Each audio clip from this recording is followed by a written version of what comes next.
3, 2, 1. Welcome to Bellwether. Thank you for being here this week. Every week I thank you because every week I appreciate you, and I appreciate you listening to this lovely little podcast show thing that I like to do. So there. Today's topic, healthy communication styles in the workplace. We'll get right to it. You could take this just like all the other podcasts. I speak in metaphors. It doesn't have to be at the workplace. It could be at home. It could be in your community. You could use this forever. But healthy communication, when we take a look at the stressful world that we live in, healthy communication is a difficult thing to come by. And how we effectively communicate, I know I've talked a little bit on the show about how to communicate to the C-suite and how to communicate in different types of contexts. Healthy communication styles this week is going to follow the pattern of what we had been doing over the past few weeks on the show, which is really revolving around the world of insecurity. So we did insecurity 2 weeks ago. Last week I did imposter syndrome. This week, healthy communication styles. Next week is something along insecurity too, aiming too low, not aiming high enough for all the great things that you want to accomplish. I think that's what I'm doing next week. So there's lots to unbox in the world of insecurity. And that's what I'm going to talk about, insecurity and how it affects your communication. Because in the context of imposter syndrome, which, to remind you, is that feeling that you're a fraud or you don't quite fit in or you're not really worthy to be at the table. In the context of insecurity, you know, am I good enough? Am I set to the way that I'm supposed to be going? All of that will impact our ability to communicate. And I want you to think about this in the context of next week's, because I know you're going to tune in next week, of aiming too high or too low, and how to use communication to affect the real talent and levels that you want to get. So when we talk about communication, we talk about intercommunication at the workplace. What we're really talking about, beyond just the words that we use and communicating the words that we want to use, is that we're really talking about interpersonal dynamics. And when we think about interpersonal dynamics, everybody has an opinion on the way it's supposed to go. Okay, so when someone tells you the way that you're supposed to communicate, we get a lot of tactics that can be helpful, right? When I think back to communicating to the C-suite, we talked about how are you elevating your communication to a high enough strategic level so that we can communicate at that individual's level. Whoever your CEO is or CMO, and you go to her, or you go to him, and you say, this is what I want to present. That's tactically to present in the best possible way so that they can pick up what you're putting down. That's great. But when we focus on tactics, without necessarily understanding how they align and how they work, interpersonal dynamics can get a little screwy. And so when I think about interpersonal dynamics at the workplace, I also did an episode on how to give feedback. And, you know, many times we get this kind of structure of, based on research, you give the positive feedback, then your negative feedback, and then positive feedback. We sandwich them in and do that, and you'll be able to give all the feedback in the world. And it just doesn't work. And we know it doesn't work. And when we think about healthy communication styles, there is an authenticity, a genuineness that needs to happen.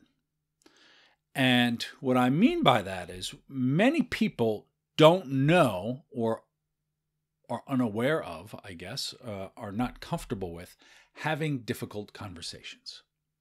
And the only way that we can have a difficult conversation is if we're secure in our knowledge that we are able to do this effectively. Now, this isn't about, I'm going to give this to you for the benefit of you, and, you know, I'm the teacher and I'm coming to give you this negative feedback because I could see it from a mile away and I'm right, you're wrong, and you need to change this. This isn't the way that we communicate. And when we're comfortable in providing the feedback that we want to give, and we're comfortable asking the right questions, and we'll recognize that whomever we're speaking with has a different perspective that's equally as valid, all of a sudden you are co-creating a challenge that you can fix, a solution to that challenge. And so, you know, new research now says in the workplace, when we're communicating, we have to give 5 positive comments for every 1 negative. And then they say the millennials need 10-to-1 positive comments to 1 negative.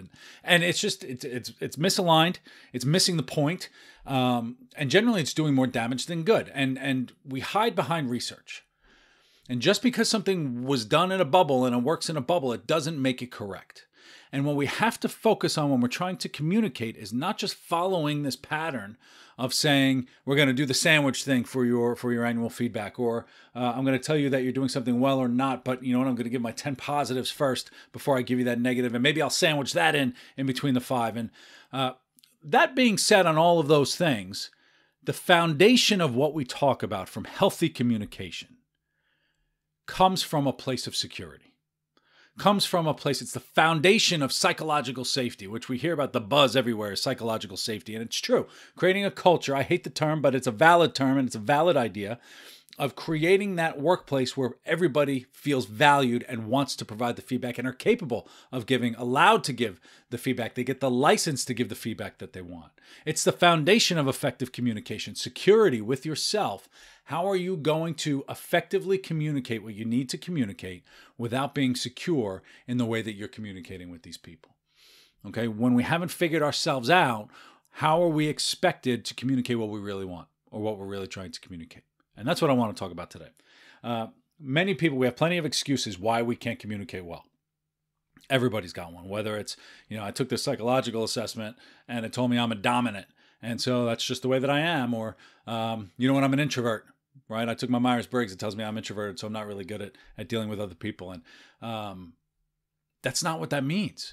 It's not actually what it means. And we hide behind, we find these excuses to avoid any type of work that we have to do with ourselves in order to communicate well with other people. Being a dominant or being an introvert or being an extrovert or whatever, they're not valid anymore. And with things changing as quickly as we can, we've talked a lot about the big reshuffling that's going on with the Great Resignation and how old, stale corporate workplaces are going to be left behind until we figure out this other thing. People are leaving the old corporate juggernauts for newer places that give them what they actually need from work. And it's not flexibility working from home.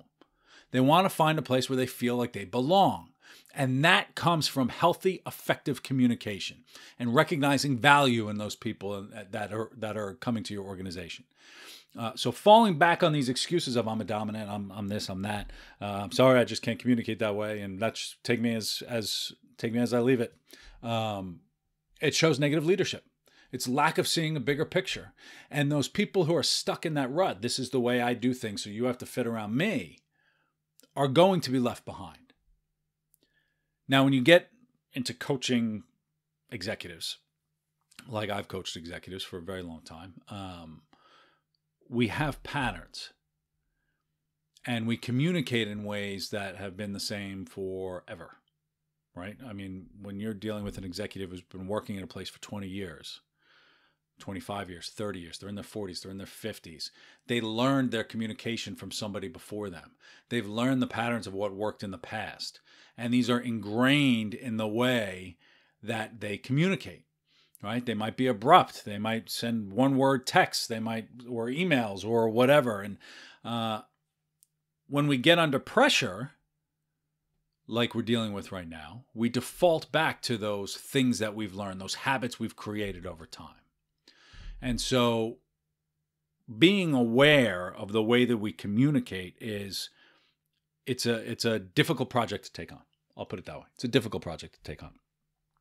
Falling back on the strengths, weaknesses of the way that we communicate, there are good ways and bad ways that we can do that. And we all do it in very negative ways when we're under stress.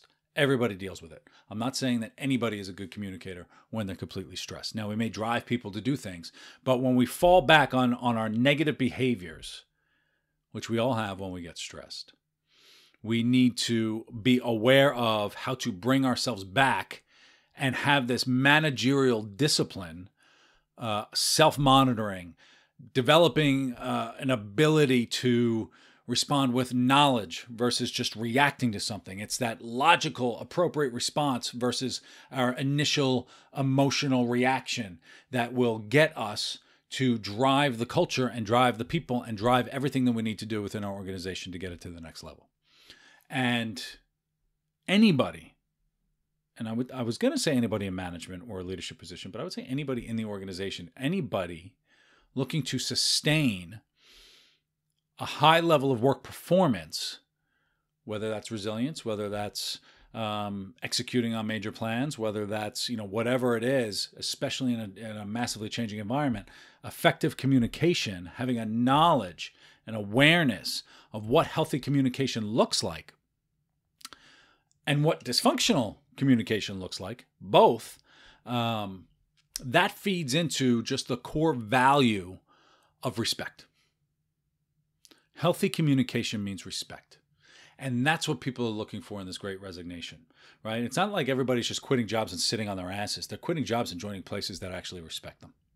That's the big shuffle that's going on. And large bureaucratic corporate organizations are having a very difficult time catching up because the way that we've treated employees for decades has not necessarily been from an angle of respect. And so everybody that, when we think about work, when we think about our coworkers, when we think about progress, when we think about what we're looking to accomplish, everybody has this framework that we're operating in within which we have to communicate. Creating the proper boundaries of that framework. Defining, when we say we want a psychologically safe culture, we want to drive a culture of success, we want to drive a culture of learning, we want to drive this, that, and the other thing. We have to create those boundaries and framework in order to do that. And then we have to eliminate deviations from that framework. So as you think about and I keep talking about the big organization, if you're running a small group in a large organization, you have to build your framework within the context of that larger organization. And then any deviation from that, you have to cut it in order to make sure that you're properly respecting your individuals and aligning expectations and all of that. The value of respect, this encompasses diversity and inclusion. This encompasses psychological safety. This encompasses whatever metrics and feedback and individual development and driving culture, people culture, chief people officer level stuff. It ultimately comes down to respecting an individual who's sitting across the table from you, regardless of where they are in the organization. And in order to properly respect someone, we have to raise our expectations of them. We have to anticipate what they're going to do and allow them the freedom and agency to execute on what they're supposed to execute on. And we have to communicate in the best possible way to help them do that. And that's what healthy communication in the workplace is all about. We know that when we get stressed, I think I've used this example on the show before. If you think about a meeting in corporate, the easiest way to feel superior to an idea is to put it down. And we've all sat in that meeting where somebody comes up with an idea and they ask you for your feedback, and that one person just says, it's not going to work because. It's the first thing out of their mouth always. It's not going to work because. It's never about, could this actually happen or could this actually work? And when somebody instantly puts an idea down, I've come to realize that it's generally driven by their own insecurity. Because what they're trying to do, they've been put on the spot, they want to be seen as superior to an idea, and they think that by putting an idea down shows them as being more secure and on top of everything else. But when we're putting things down before, based on our own insecurities, our own imposter syndrome, we're actually challenging and putting out any fire of innovation or any fire of, how we can elevate and move the organization forward and everything else. So accepting responsibility is a sign of a secure individual. Appreciating other people is a sign of a secure individual. And giving agency and validity to other people's ideas is a sign of a secure individual. Now, look, there are plenty of really shitty ideas that come out in corporate. Don't get me wrong. I get it. We don't have time to just, crazy Mike or Psycho Alice or whoever comes up with this crazy idea of whatever. We've all got those too. But that doesn't mean that most people in your organization don't have actually really good ideas. And we're hiring people quickly. There's turnover, and we're bringing people in, whether it's short-term or long-term, but we're bringing them in because they bring value. We have to give them the agency to bring that value. Okay? Everybody that you're paying $50,000, $100,000, $250,000, $500,000, whatever it is, has to be bringing that type of value. And if they're not bringing that value, we have to communicate that to them so that they're able to do it. And so that's my little spiel. I rambled. Sorry, I got a 3-week-old at home.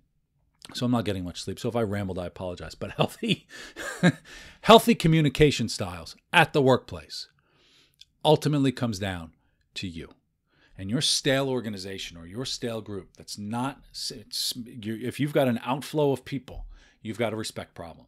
If you have an outflow of people, you've got a communication problem. And if you have an outflow of people, you have a culture problem. And the three of them are all wound up together. So I would challenge all of you to think about, how are you actually communicating with other people? What's a healthy communication style for you? And we have to reflect on this and pick a conversation that you had that didn't go well. And why not? And when you think about a conversation that didn't go well, I want you to think about how you felt in that moment. Because when the conversation doesn't go well, there's generally an insecurity problem on your side. That's just a fact. Yeah, it's just a fact. So that's good. I was just thinking about some of my own. Like, was I really insecure? Yeah. You know, oftentimes when I'm most secure in my conversations, I say very little. And that's great. And that's, you know, it's a good way to be. I'm not saying don't speak, but you know what I mean. Anyway, healthy communication styles, and get secure. And think about what insecurity is driving your difficult conversations, because that's what you have to address. Nobody can address your insecurity for you. So 2 weeks ago was insecurity. Listen to that. Apply it to this. Last week was imposter syndrome. Listen to that. Apply it to this. Next week, I think, is aiming higher and challenging yourself to do more. The way to get to the next level, not to preview everything from next week, is to have healthy communication with other people to help them push you to where you want to go. So that's that. Be healthy. Be communicative. Have a wonderful week. And I'm going to go get some sleep. So thanks.